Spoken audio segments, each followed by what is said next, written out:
Hello students, welcome to MKH. मैं Sneha सिंगाटिया and जैसा कि आप जानते हैं कि सीक्वेंस एंड सीरीज हमारा ग्रेजुएशन लेवल का टॉपिक चल रहा था। इसका पार्ट फर्स्ट हमने इससे पहले जो है एक क्लास हम लगा चुके हैं एंड नाउ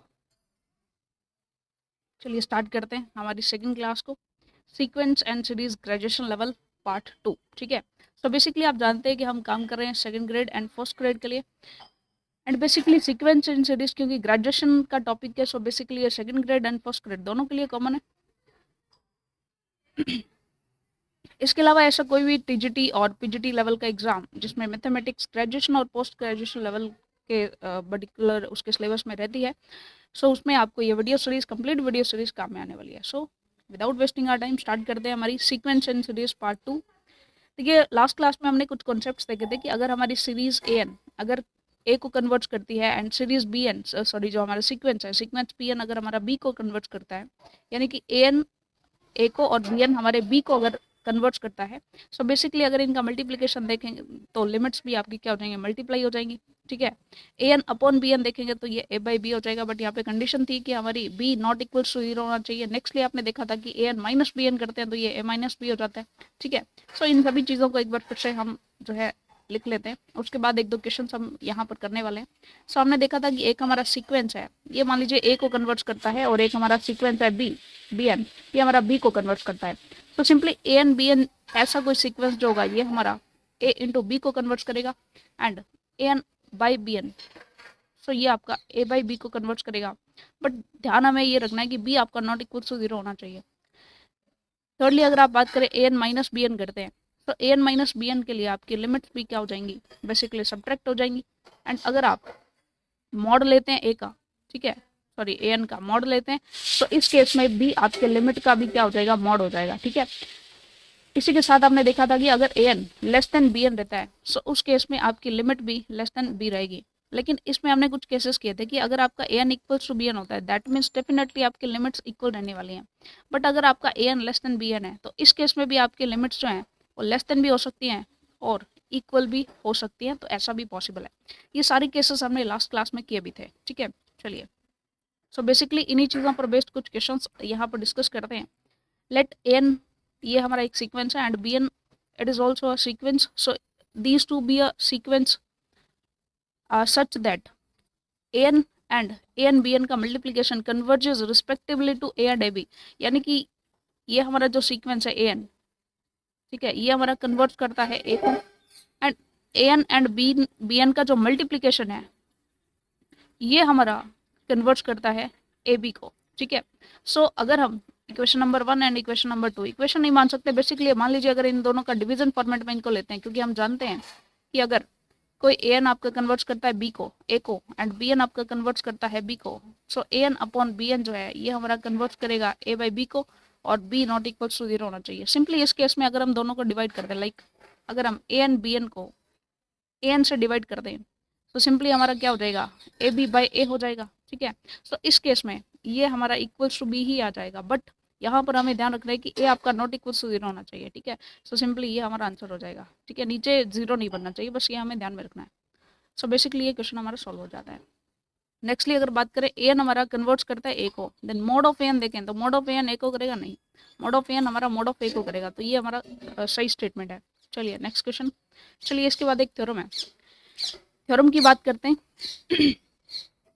इफ एन, इसके लिए ये कन्वर्ट करता है कोई एल को, ठीक है, देन हम जानते हैं कि मोड ऑफ एन जो है ये हमारा कन्वर्ट करेगा मोड ऑफ एल को। ठीक है, but converts is not true, converts not true. ठीक है, बट इसका कन्वर्ट्स ट्रू नहीं है, यानी कि अगर आपका मोड ऑफ एन कन्वर्ट्स करता है कोई लिमिट ए को, देन इट नीड नॉट, तो हम ये नहीं कह सकते कि ए एन हमारा क्या होगा, कन्वर्ट्स करेगा। ठीक है, कि basically mod of A N अगर हमारा ए पर कन्वर्ट्स करता है, तो बेसिकली हम नहीं कह सकते कि ए एन हमारा कन्वर्जेंट होगा या नहीं होगा। ठीक है, बेसिकली ए एन जो है इट मे कन्वर्जेंट और मे नॉट बी। ठीक है, ये हो सकता है कि कन्वर्ट्स करे, हो सकता है ना करे। ठीक है, सो बेसिकली इसके लिए अगर एग्जाम्पल देखें, तो एग्जाम्पल में देखिए, लाइक हमने लिया ए एन -1 ये हमने एग्जांपल लिया, ठीक है। तो इसका मॉड अगर हम लेंगे an, तो ये डेफिनेटली कन्वर्ट्स करेगा -1:1 एंड कुछ भी करें ये आपका पॉजिटिव 1 ही आएगा, ठीक है। तो ये तो बेसिकली कन्वर्ट्स करे +1 को, बट इसके लिए देखेंगे तो +-1 दो वैल्यूज आएंगी, सो ये हमारा कन्वर्ट्स नहीं करता। सो अगर an कन्वर्ट्स करता है देन हम कह सकते हैं कि मॉड ऑफ an भी कन्वर्ट्स करेगा, बट अगर मॉड ऑफ an कन्वर्ट्स करता है तो हम नहीं कह सकते। an जो है कन्वर्ट्स कर भी सकता है और नहीं भी कर सकता, ठीक है। सो बेसिकली ये चीज़ हमने देख ली। इसके अलावा हमने एक और चीज़ देखी थी कि जो हमारा +1 +2 वाला सेक्शन था, तो वहां पर हमने देखा था कि अगर an के लिए सारी की सारी वैल्यूज हमारी सेम आ रही हैं, ठीक है, सारी की सारी वैल्यू सेम आ रही है, तो इसे हम कांस्टेंट सीक्वेंस भी कहते हैं। टाइप्स ऑफ सीक्वेंस में हमने देखा था ये हमारा कांस्टेंट सीक्वेंस कहलाता है, ठीक है। चलिए, क्योंकि सारी की सारी वैल्यूज हमेशा क्या रहती है, के रहती है। नेक्स्टली हम बात करते हैं convergence sequence and bounded. Convergent होने की और बाउंडेड होने की सिचुएशंस को अच्छे से समझते हैं। देखिए, फर्स्ट थिंग की हम बात करते हैं कि मान लीजिए हमारा कोई सीक्वेंस है, हमने एक कन्वर्जेंट सीक्वेंस लिया है, ठीक है, हमने एक कन्वर्जेंट सीक्वेंस लिया है। अगर कोई सीक्वेंस कन्वर्जेंट है दैट मीन्स डेफिनेटली वो क्या हो सकता है, दैट मीन्स वो बाउंडेड हो सकता है, ठीक है। यानी कि कन्वर्जेंट सीक्वेंस है तो वो बाउंडेड होगा ही होगा, ठीक है। इसका मीनिंग क्या है, कन्वर्जेंट होने का मतलब क्या है, कन्वर्जेंट होने का मतलब होता है कि वो बाउंडेड होगा, बाउंडेड सीक्वेंस होगा डेफिनेटली। उसकी जो लिमिट है, उसकी वैल्यू जो है वो यूनिक होगी, ठीक है। एंड इसकी सारी की सारी जो टर्म्स हैं, all the terms are finite, ठीक है। यानी कि लिमिट्स यूनिक होगी, फाइनाइट होगी, ठीक है। सो ये हमारा कन्वर्जेंट होने का मतलब है। डेफिनेटली कन्वर्जेंट होगा तो बाउंडेड भी होगा, ठीक है। यानी कि अगर कोई कन्वर्जेंट सीक्वेंस है तो आप उसे बाउंडेड सीक्वेंस क्या ही कह सकते हैं, ठीक है। इसलिए यहाँ पर हमारा एक स्टेटमेंट बनता है that if any sequence an is convergent, therefore n is bounded। तो आप बाउंडेड इसको बोल ही सकते हैं, ठीक है। बाउंडेड होने का मतलब है कि मॉड ऑफ n हमेशा ही k के अंदर बाउंडेड रहेगा for all n belongs to n, ठीक है। Like bounded in the sense कि अगर मान लीजिए हमने कोई एग्जांपल लिया इस टाइप से -1/n, ये अगर है तो ये बेसिकली हमारा, अगर आप मोड ऑफ n देखते हैं तो ये आपका always less than equals to 1 रहेगा, ठीक है। बट ये कन्वर्जेंट, बेसिकली अगर ये आप एग्जांपल ले रहे हैं, ठीक है, ये तो हमने एग्जांपल लिया इसका, ठीक है, बट ये कन्वर्जेंट नहीं है। इस एग्जांपल को हम नहीं ले सकते यहाँ पर, इसे हम काउंटर एग्जांपल के फॉर्मेट में ले सकते हैं, ठीक है। लाइक अगर आप कहते हैं कि कन्वर्जेंट है तो आपका बाउंडेड हो सकता है, ठीक है। बट अगर सिंपली सेकंड आप बात करें कि अगर बाउंडेड है तो क्या कन्वर्जेंट हो सकता है क्या, ठीक है। सो जरूरी नहीं है कि अगर बाउंडेड है तो कन्वर्जेंट भी हो, ठीक है। इट मे और मे नॉट कन्वर्जेंट। बाउंडेड है तो हो सकता है कि वो कन्वर्जेंट हो सकता है वो कन्वर्जेंट ना हो। इसका एक एग्जांपल हमने देखा था -1/n, ठीक है। इसके लिए बेसिकली ये बाउंडेड है -1 to 1 के बीच में, बट ये क्या है, ऑसिलेटरी है, ठीक है। ऑसिलेटरी है यानी बाउंडेड है बट कन्वर्जेंट नहीं है, ठीक है। सो बेसिकली अगर हम कन्वर्जेंस के बीच में, कन्वर्जेंट सीक्वेंस के बीच में और बाउंडेड सीक्वेंस के बीच में कंडीशन बनाए, इधर हमने लिया कन्वर्जेंट सीक्वेंस और ये हमने लिया एक बाउंडेड सीक्वेंस, ठीक है। अगर ये कन्वर्जेंट है तो हमेशा ही फॉर ऑलवेज, ऑलवेज ये बाउंडेड होगा, ठीक है। बट बाउंडेड है तो कन्वर्जेंट होगा या नहीं, ठीक है। तो इसके लिए कोई कंडीशन नहीं है हमारी, कुछ कह नहीं सकते, मे एंड मे नॉट, ठीक है। इसके लिए एग्जाम्पल हमने ले लिया था -1/n, ये हमारा ऑसिलेटरी भी हो सकता है, ठीक है। बाउंडेड होकर के कन्वर्जेंट ना हो ऐसा भी हो सकता है, ठीक है। बट बाउंडेड होकर के कन्वर्जेंट होगा ही होगा इफ जो बाउंडेड है उसके लिए यूनिक लिमिट हो जाए। अगर लिमिट हमारी यूनिक हो जाती है तो उस केस में ये डेफिनेटली हमारा बाउंडेड केस भी कन्वर्जेंट हो सकता है, ठीक है। चलिए, यानी बाउंड्री अगर बाउंडेड है तो कन्वर्जेंस होगा अगर हमारी जो लिमिट है वो अगर यूनिक हो, ठीक है। लिमिट एग्जिस्ट करे और यूनिक होनी चाहिए, ठीक है जी। चलिए बात करते हैं next, the sequence -1/n from n equals to 1 to infinity is. तो डेफिनेटली हमने केस किया था अभी अभी कि बाउंडेड है एंड ऑसिलेटरी है, ठीक है। चलिए नेक्स्ट क्वेश्चन, ओके नेक्स्ट बात करते हैं uniqueness of limit point, uniqueness of limit point. So limit point की यूनिकनेस की बात करते हैं। फर्स्ट ऑफ ऑल, इफ अगर कोई हमारा सीक्वेंस कन्वर्जेंट है, दैट मीन्स उसकी जो लिमिट होगी, लिमिट क्या होगी हमारी, यूनिक होगी। ठीक है, लिमिट हमारी यूनिक होगी। दैट मीन्स ए अगर हमारा है तो बी होगा, यानी कि अगर एक्स एन कन्वर्जेंट है तो लिमिट हमारी यूनिक होगी। ठीक है, बट अगर इसका हम कॉन्ट्रा पॉजिटिव बनाते हैं, ठीक है, कॉन्ट्रा पॉजिटिव केस बनाते हैं। कॉन्ट्रा पॉजिटिव कैसा होता है कि अगर ए है तो बी होगा, इसका कॉन्ट्रा पॉजिटिव बनता है कि बी नहीं है तो ए भी नहीं है। ठीक है, उल्टा होकर ऑपोजिट होकर नहीं लगता है। ठीक है, दैट मीन्स अगर इसका कॉन्ट्रा पॉजिटिव बनाते हैं तो हम ये कहते हैं इफ लिमिट नॉट यूनिक, अगर लिमिट हमारी यूनिक नहीं है, दैट मीन्स हम कह सकते हैं X N is not convergent.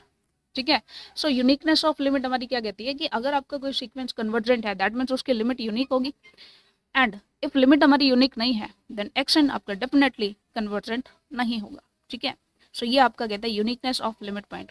Questions की बात करते हैं। If limit N tends to infinity A N equals to 0, then A की वैल्यूज हमें बतानी है। देखिए, ए एन के केस में अगर हम बात करें, वन के विद रिस्पेक्ट ये बात कर रहा है। ठीक है, सो ए एन के लिए अगर आप देखें, बात करें हम limit N tends to infinity A N की, तो इसके लिए अगर आप बात करें, अगर आपका ए इक्वल्स टू 1 होता है तो आप देख करके देखें, 1 की कुछ भी पावर्स लें तो आपके पास 1 ही आएगा।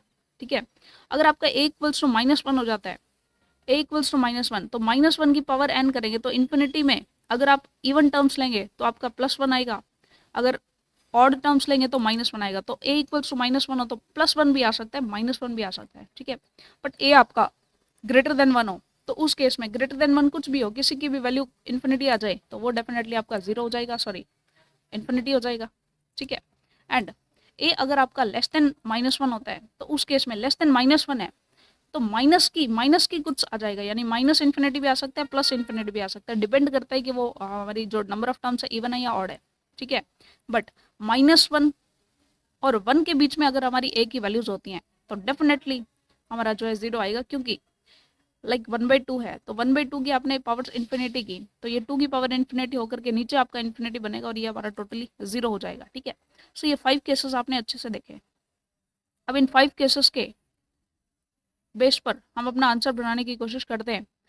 ए एन हमारा 0 है, 0 हमारा इस केस में होता है व्हेन ए, अब इसके लिए हम मोड ऑफ ए के लिए कंडीशन बनाएंगे, it should be less than 1। ठीक है, सो हमारा फर्स्ट ऑप्शन आपका करेक्ट हो जाएगा। Okay, moving to the next question.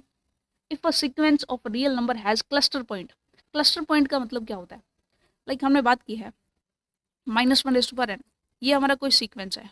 ठीक है, क्लस्टर पॉइंट की हमने बात की थी, इसमें बेसिकली सारी की सारी वैल्यूज या तो +1 पर है या फिर सारी की सारी -1 है। सो अगर आप एलिमेंट्स को दिखाना चाहेंगे, A1 यहाँ पर है, सो A2 हमारा यहाँ पर है, A3 यहाँ पर है, A4 हमारा यहाँ पर है। सो इन्फिनिटी टर्म्स यहाँ पर रहेंगी तो यहाँ पर टर्म्स का झुंड बन जाएगा, यहाँ पर क्लस्टर पॉइंट हमें मिलेगा। ठीक है, ये पॉइंट हमें क्लस्टर मिलेंगे जहाँ पर, जैसे हम कहते हैं झुंड किसी पॉइंट का। ठीक है, तो 2 आपके क्लस्टर पॉइंट्स मिलने वाले हैं और जहाँ पर आपका क्लस्टर पॉइंट होता है, ठीक है, जहाँ पर आपका क्लस्टर पॉइंट होता है वहीं आपको लिमिट मिलती है। ठीक है, and if a sequence of real number has cluster point, अगर आपके पास क्लस्टर पॉइंट है तो डेफिनेटली लिमिट होगी, बट समटाइम्स हमारे पास कुछ एक से ज़्यादा लिमिट्स भी आ सकती हैं। ठीक है, सो अगर आपकी लिमिट यूनिक है तो आपका सीक्वेंस कन्वर्ज हो जाएगा, कन्वर्जेंट होगा। बट अगर आपकी लिमिट्स यूनिक नहीं है, यानी एक से ज़्यादा क्लस्टर पॉइंट्स आने हैं, दैट मीन्स उस केस में आपका जो सीक्वेंस है वो आपका कन्वर्जेंट नहीं होगा। तो सिंपली अगर आपके पास क्लस्टर पॉइंट्स है, यानी लिमिट्स तो एग्जिस्ट करती है बट उसके यूनिक होने या नहीं होने के बारे में आपको कुछ गिवन नहीं है, सो आप यहाँ पर क्या ऑप्शन चूज करेंगे, it is convergent, no we can't say, it is divergent, नहीं कह सकते हैं। लिमिट एग्जिस्ट करती है, ये बात सही है, but existence of limit not definite, यानी एग्जिस्टेंस ऑफ लिमिट हमारा क्योंकि लिमिट हमारी एग्जिस्ट नहीं करेगी, कर भी सकती है नहीं भी कर सकती, क्योंकि एक से ज़्यादा यूनिक लिमिट नहीं होगी तो उसे हम एग्जिस्टेंस नहीं मान सकते हैं। So basically existence of limit not defined. ठीक है, चलिए नेक्स्ट बात करते हैं। Which amongst the following statement is not true, इनके बारे में बात करनी है, एक एक करके टैकल करते हैं। अ सीक्वेंस के not convergence to more than 1 limit, exactly एक सीक्वेंस एक से ज़्यादा लिमिट पर कन्वर्ज नहीं कर सकता, कंडीशन ये है, ये यूनिकनेस ऑफ लिमिट ही हमारी तो कन्वर्जेंस के लिए कंडीशन है। Next condition is every convergent sequence is bounded, yes, कोई भी अगर कन्वर्जेंट सीक्वेंस है तो वो बाउंडेड हो सकता है, तो वो बाउंडेड होगा ही होगा, ठीक है। बट बाउंडेड है तो कन्वर्जेंट है या नहीं है, ये हम नहीं कह सकते। सो ये स्टेटमेंट हम नहीं कह सकते। Limit of a sequence is unique, या सीक्वेंस की लिमिट आपकी डेफिनेटली यूनिक होती है, ठीक है। Limit of a sequence is unique, yes unique होगी, ठीक है। चलिए नेक्स्ट बात करते हैं। If x1 equals to 0 and xn plus 1 is equals to root of 3xn for all n belongs to natural numbers, then sequence xn converges to। देखिए इसके लिए थोड़ा सा डिफरेंट काइंड ऑफ क्वेश्चन है। इसमें हमें डायरेक्टली टर्म्स की general term sorry जो आपका सीक्वेंस है उसकी जनरल टर्म गिवन नहीं है। बेसिकली हमें गिवन है x1 आपका इक्वल्स टू 1 है एंड xn प्लस 1 आपका equals to root 3 of xn है। तो डेफिनेटली आप देखेंगे कि जो आपकी x2 बनेगी ये आपका क्या हो जाएगा, root 3 into x1 which is equals to root 3, ठीक है। या फिर नेक्स्टली आप बात करेंगे x2, तो ये आपका क्या हो जाएगा, ये आपका बेसिकली हो जाएगा रूट 3 x2, x3 जो है रूट 3 ऑफ x2 हो जाएगा। सिमिलरली जब आप xn प्लस 1 देखेंगे तो ये आपका डेफिनेटली रूट 3 xn होने वाला है, ठीक है।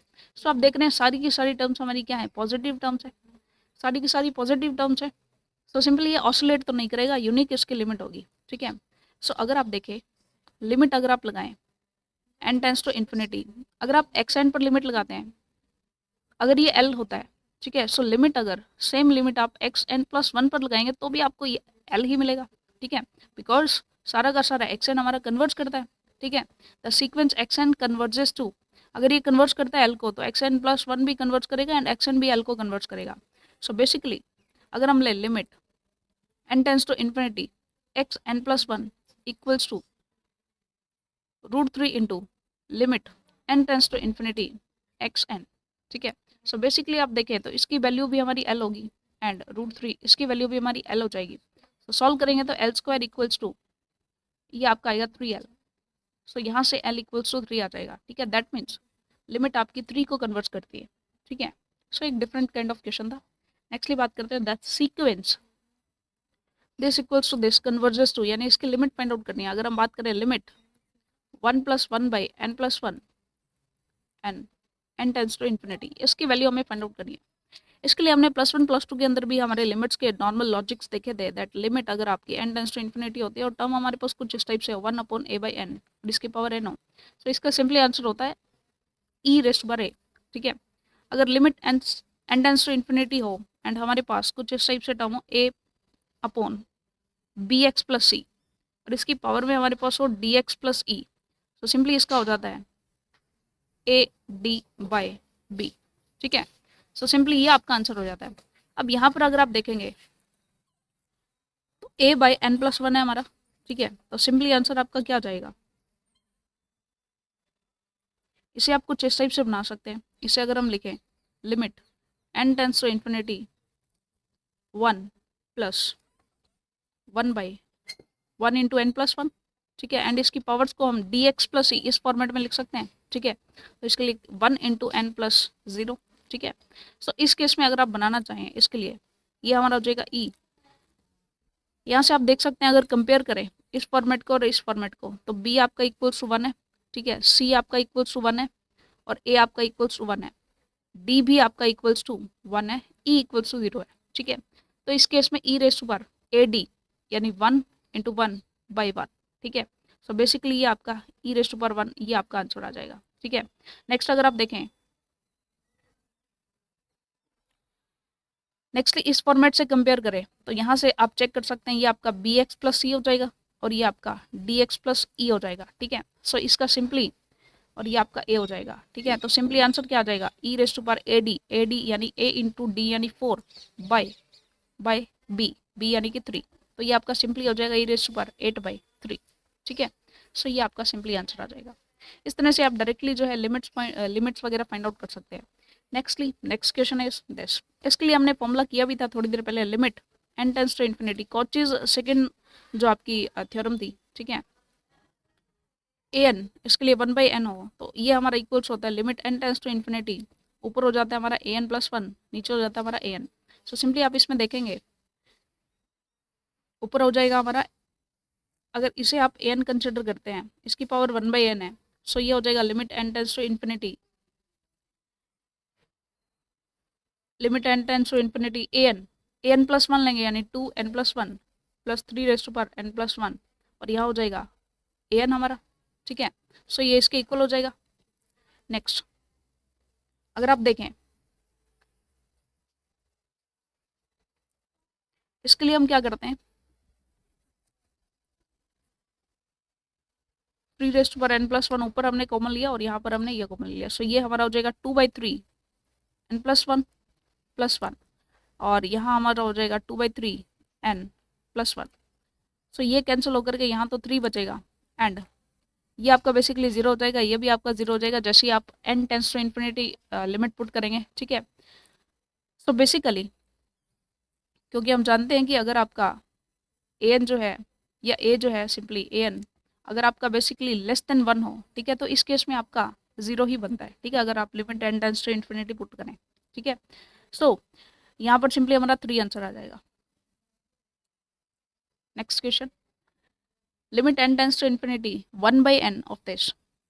इसके लिए आपको क्लियरली पता चल रहा है कि n टर्म्स है और n टर्म्स का हमने क्या लिया है, n टर्म्स का हमने एवरेज लिया है, ठीक है। सो जब भी आप limit n tends to infinity कोई भी टर्म्स आपकी a1 a2 Son up to an तक, इनका अगर आप एवरेज लेते हैं तो ये आपका limit n tends to infinity जो आपका an इसी के इक्वल हो जाता है, यानी अगर ये आपको l ये आपकी l को कन्वर्ट करती है तो ये भी आपकी l को कन्वर्ट करेगी, ठीक है। एंड बेसिकली अगर आप देखें ये आपका एक एक्चुअल में, चलिए इसको करते हैं। सो बेसिकली आप an के लिए देख लेंगे तो an आपका क्या हो जाएगा n 1/n, ठीक है। इसके लिए अगर आप पुट करते हैं limit n tends to infinity तो ये बेसिकली क्या हो जाएगा। अब इसके लिए भी इस पर भी आप अपनी कॉशी सेकंड थ्योरम लगा सकते हैं, ठीक है। अगर आपकी n की पावर 1/n होती है तो उस केस में ये आपका limit n tends to infinity इसके लिए an+1/n an, इसके लिए आप सॉल्व करते हैं तो an+1 क्या हो जाएगा n+1/n, तो ये आपका सिंपली 1+1/n हो जाएगा limit n tends to infinity, तो आपका सिंपली आंसर आ जाएगा 1, ठीक है। यानी कि हमने पहले तो यहाँ पर कोचीज सेकंड थ्योरम लगाई और यहाँ पर हमने कोचीज फर्स्ट थ्योरम लगाई है, ठीक है। सो ये हमने किया है। चलिए नेक्स्ट बात करते हैं कोचीज जनरल प्रिंसिपल ऑफ कन्वर्जेंस। ये आपका एक जनरल प्रिंसिपल है, इसके बेसिस पर हम डिफाइन करते हैं कोचीज सीक्वेंस, ठीक है। चलिए सबसे पहले तो अगर हम बात करें डेफिनेशन ऑफ लिमिट आपकी क्या होती है, लिमिट की डेफिनेशन आपकी क्या कहती है, लिमिट की डेफिनेशन कहती है कि इफ अगर आपकी कोई सीक्वेंस है ये कन्वर्ट्स करती है एल को, दैट मीन्स an और l की वैल्यूज बहुत पास पास होगी, इनका जो डिफरेंस होगा वो बहुत स्मॉल होगा for n greater than equals to f, सभी n के लिए नहीं बल्कि कुछ लास्ट वाली टर्म्स के लिए, ठीक है, कुछ लास्ट वाली टर्म्स बिल्कुल पास पास होंगी। तो an अगर आपका कन्वर्ट्स कर रहा है l को, दैट मीन्स यहाँ पे an और l के बीच में कोई ज़्यादा डिफरेंस नहीं होगा, ठीक है। बट आप देखेंगे कि लास्ट में बहुत सारी जो आपस में टर्म्स है वो भी तो बहुत क्लोजेस्ट है, तो उनकी भी वैल्यूज ऑलमोस्ट इक्वल होंगी, बिल्कुल लास्ट में जाकर के an+1 और an इनके बीच में भी आप डिफरेंस देखेंगे तो वो भी बहुत स्मॉल होगा, ठीक है। तो यही कहती है आपकी कोचीज general principle of convergence. कोचीज general principle of convergence आपका क्या कहता है, ये आपका बेसिकली कहता है that if sequence is convergence, ठीक है, तो डेफिनेटली ये लिमिट को तो कन्वर्ट करता ही करता है, और जो पास पास में जो टर्म्स हैं लाइक n1 एंड n2 ये कुछ टर्म्स हैं जो कि m से बड़ी हैं, यानी बिल्कुल लास्ट वाली टर्म्स है। सो इन लास्ट वाली कुछ टर्म्स में अगर आप डिफरेंस देखेंगे an1 में से an2 इसका डिफरेंस देखेंगे तो ये भी बेसिकली बहुत कम होगा, ठीक है। टर्म्स लास्ट वाली टर्म्स बिल्कुल क्लोजेस्ट होंगी, ठीक है। सो आपकी लिमिट की डेफिनेशन कहती है an अगर आपका l को कन्वर्ट करता है, दैट मीन्स an अगर आपका l को कन्वर्ट करता है तो कोई an1 भी आपका an2 को कन्वर्ट करेगा, ठीक है, क्योंकि सभी वैल्यूज लास्ट में जाकर के आप an को देखेंगे ये भी l को कन्वर्ट करेगा, an+1 को देखेंगे तो ये भी l को कन्वर्ट करेगा, दैट मीन्स an भी तो an+1 को कन्वर्ट कर रहा है, ठीक है। सो लास्ट वाली कुछ टर्म्स में देखेंगे तो वहाँ आपकी कुछ दो एलिमेंट्स भी जो होंगे, कुछ दो टर्म्स होंगी वो भी आपस में कन्वर्ट कर रही होंगी, बस यही आपका कोचीज जनरल प्रिंसिपल ऑफ कन्वर्जेंस आपको कहता है, ठीक है। और अगर ऐसा आपका ट्रू होता है तो आप ये प्रॉपर्टी सेटिस्फाई होती है तो उसे आप कोचीज सीक्वेंस कहते हैं, कोचीज सीक्वेंस। अब कोचीज सीक्वेंस तभी बनता है जब आपके सीक्वेंस क्या हो कन्वर्जेंट हो, ठीक है। सो इस पर बेस्ड हमारा लॉजिक बनता है, लॉजिक हमारा क्या बनता है, इसके लिए नोट आप लिखेंगे दैट अगर आपके पास कोची सीक्वेंस है, ठीक है, कोची सीक्वेंस है यानी कि दो टर्म्स लाइक अगर आप बात करें an1 अगर हमारी कन्वर्स करिए an2 को, या फिर आप कहें कि an1 माइनस an2 कर रहे हैं और ये वेरी स्मॉल है, ठीक है, सो इस केस में और n ग्रेटर देन m, यानी कुछ लास्ट वाली टर्म्स के लिए, ठीक है, अगर हमारी कोची सीक्वेंस है, दैट मीन्स आप कह सकते हैं कि वो डेफिनेटली आपकी कन्वर्जेंट होगी, ठीक है, it is always convergent. Kochi sequence है तो कन्वर्जेंट होगी, ठीक है, बट अगर कन्वर्जेंट है तो क्या कोची सीक्वेंस होगी? अगर कन्वर्जेंट है तो क्या वो कोची सीक्वेंस होगी? तो ये सिर्फ और सिर्फ रियल नंबर्स के लिए या मैट्रिक्स स्पेसेस के लिए होता है, ठीक है, बस ये ध्यान रखना है। कोची सीक्वेंस जो है वो कन्वर्जेंट हो सकती है, लेकिन सभी कन्वर्जेंट कोची होंगी या नहीं होंगी, तो इसके लिए हमें थोड़ा सा देखना पड़ेगा, चेक करना पड़ेगा कि बात आप रियल नंबर्स की कर रहे हैं या नहीं कर रहे, ठीक है। सो बेसिकली फॉर ऑल, सभी के लिए कोची आपकी क्या हो जाएगी? कन्वर्जेंट हो जाएगी। एंड कन्वर्जेंट सारी की सारी हमें पता है बाउंडेड होती हैं, ठीक है, बट बाउंडेड कन्वर्जेंट है या नहीं है नहीं कह सकते, इट मे और मे नॉट, ठीक है, बट कन्वर्जेंट आपकी कोची हो सकती है। इसके लिए कंडीशन है कि आपके रियल नंबर्स पर ये अप्लाई होना चाहिए, ठीक है। चलिए, सो इसकी कुछ प्रॉपर्टीज पर बेस्ड हम कुछ क्वेश्चंस करते हैं। A Cauchy sequence is convergent and Cauchy sequence is bounded. Yes, Cauchy है, कोची है, तो दैट मीन्स ये कन्वर्जेंट भी होगी, ठीक है, कन्वर्जेंट भी होगी, एंड कन्वर्जेंट है तो बाउंडेड भी होगी, that means A and B both are true, ठीक है। Next, sequence X N is convergent, sequence X N is bounded. अब देखिए, कन्वर्जेंट अगर है देन हम कह सकते हैं कि ये आपका बाउंडेड भी होगा, ठीक है, बट बाउंडेड है तो कन्वर्जेंट है या नहीं है, तो ऐसा नहीं कह सकते। तो सिंपली अगर हम ए टू बी जाएं देन हमारा ट्रू होगा, तो ये आपका ए ऑप्शन यहाँ पर करेक्ट हो जाएगा। बोथ साइड आप नहीं जा सकते, बी टू ए भी आप नहीं कह सकते हैं, ठीक है। नेक्स्ट हम बात करते हैं मोनोटोनिक सीक्वेंस। मोनोटोनिक सीक्वेंस हमारा क्या होता है? इससे पहले हम थोड़ा सा बैटरी बैकअप चेक कर लेते हैं।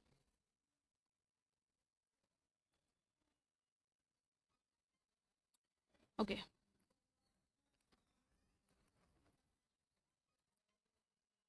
सो बात करें हम मोनोटोनिक सीक्वेंस की।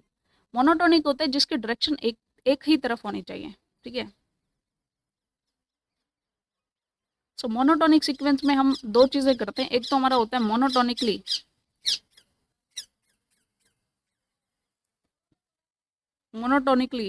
Increasing sequence. Monotonically increasing sequence की बात करते हैं अगर हम, लाइक हमने बात की है एन इसके लिए।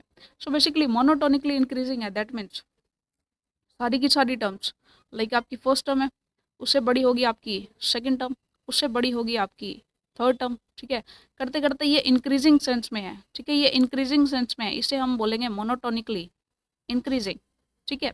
सो इस केस पे कोई भी आप an+1 लेंगे तो ये आपका an से हमेशा क्या होगा? ग्रेटर होगा या फिर इक्वल हो सकता है, ठीक है। ये हमारा मोनोटोनिकली इंक्रीजिंग का सेंस होता है फॉर ऑल n, ठीक है। यानी कि इसके लिए आप देखेंगे तो a1 आपका सबसे छोटा होगा, देन a2 बड़ा होगा उससे भी, a3, ठीक है। सो इस तरह से आपका चलता जाएगा, ठीक है।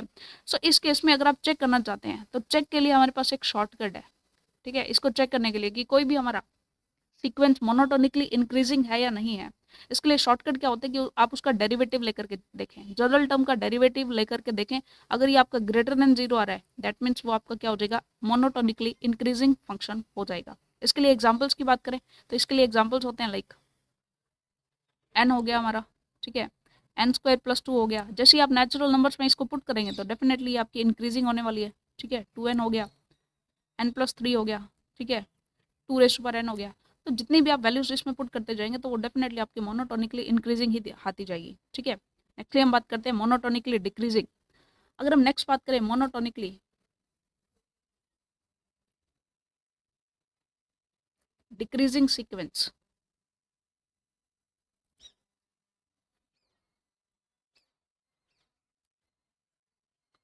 मोनोटोनिकली डिक्रीजिंग नेम से स्पष्ट है कि मोनोटोनिकली यानी कि एक ही डायरेक्शन में आपकी डिक्रीजिंग सीक्वेंस होने वाली है। लाइक a1 आपका हाईएस्ट एलिमेंट होगा, उसके बाद आपका a2 होगा, उसके बाद आपका a3 होगा, ठीक है।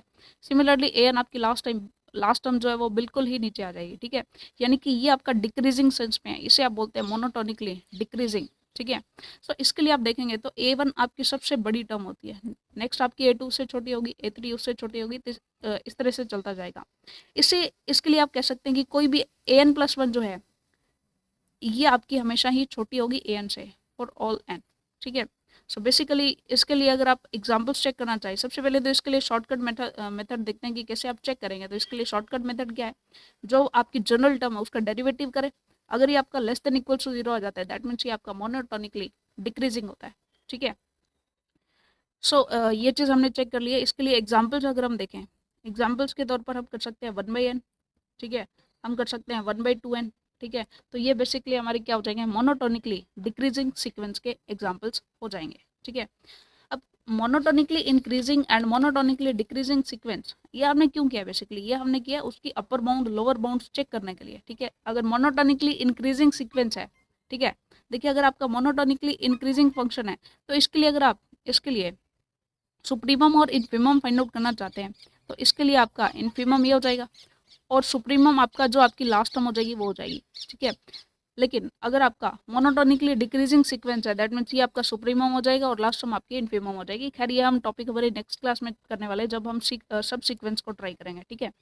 चलिए नेक्स्ट आपका क्वेश्चन है, the sequence this is increasing decreasing bounded और नन ऑफ दिस। तो इसके लिए हमें चेक करना पड़ेगा। हमने देखा था कि अगर आपकी जनरल टर्म an है तो इसके लिए आप an का डेरिवेटिव चेक करें, ठीक है। इसके लिए इसका डेरिवेटिव अगर हम करें तो ये क्या हो जाएगा, n+1 इसका होल स्क्वायर, ऊपर हो जाएगा आपका n+1 इंटू 1 एंड उसके बाद -n/1। तो ये बेसिकली आपका हो जाएगा 1/n+1 का होल स्क्वायर। अब स्क्वायर है तो दैट मीन्स डेफिनेटली ये पॉजिटिव होगा तो आपका ये सीक्वेंस जो है वो मोनोटोनिकली इंक्रीजिंग सीक्वेंस होने वाला है, ठीक है। Next question, if xz is a decreasing sequence which converges to 2 then for all n belongs to natural numbers। देखिए डिक्रीजिंग सीक्वेंस है, डिक्रीजिंग सीक्वेंस के लिए कहानी हमारी क्या होती है कि x1 आपका सबसे हाईएस्ट होगा, ठीक है, उसके बाद आपका x2 उससे छोटा होगा, उसके बाद आपका x3 उससे भी छोटा होगा, ठीक है, यानी कि x1 आपका बड़ा होगा, x2 x3 से बड़ा होगा। सिमिलरली चलते चलते लास्ट में जब आपकी n इन्फिनिटी हो जाएगी तो उस केस में आपकी लास्ट टर्म जो है ये आपका 2 आ जाएगा, ठीक है, ये आपकी बाउंड्री यहाँ पर खत्म हो जाएगी। दैट मीन्स अगर ये कन्वर्जेस टू 2 है, यानी कि अगर आप लास्ट टर्म देखें तो लास्ट टर्म आपकी 2 है which is infimum of it, ठीक है, ये आपका इन्फीमम होता है और ये आपका सुप्रीमम होता है, ठीक है। तो इस केस में आप देखेंगे सारी की सारी टर्म्स जो है अगर ये मोनोटोनिकली डिक्रीजिंग है तो लास्ट टर्म आपकी सबसे छोटे होने वाली है, यानी कि बाकी सारी जो टर्म्स है सारी की सारी जो एक्शन है वो ग्रेटर देन इक्वल टू 2 होगी, यानी कि 2 से तो एटलीस्ट बड़ी होंगी। तो आपका ये ऑप्शन करेक्ट हो जाएगा, ठीक है। चलिए ओके, सो आज की क्लास हमारी कंप्लीट होती है। हमने मोनोटोनिकली इंक्रीजिंग डिक्रीजिंग के कॉन्सेप्ट को देखा, coaches general principle of convergence को देखा, उससे पहले हमने यूनिकनेस ऑफ लिमिट्स देखा, कन्वर्जेंस सीक्वेंस एंड बाउंडेड के बारे में देखा, उससे पहले हमने कुछ क्वेश्चंस किए एंड जो लास्ट हमारा कॉन्सेप्ट था लास्ट क्लास का वो भी हमने थोड़ा सा रिवाइज किया। सो ये था हमारा sequence and series graduation level का पार्ट 2। नेक्स्ट पार्ट 3 में हम सब सीक्वेंस से हमारी क्लास को स्टार्ट करेंगे। सो गाइस मिलते हैं नेक्स्ट क्लास में सब सीक्वेंस के साथ, ठीक है। सो वीडियोस आपके लिए काफ़ी हेल्पफुल रेडी होंगी, काफ़ी सजेशंस आप लोगों के आ रहे हैं, जितना पॉसिबल हो पा रहा है हम लोग इम्प्लीमेंट करने की कोशिश कर रहे हैं। सो मिलते हैं नेक्स्ट क्लास में। Thank you very much.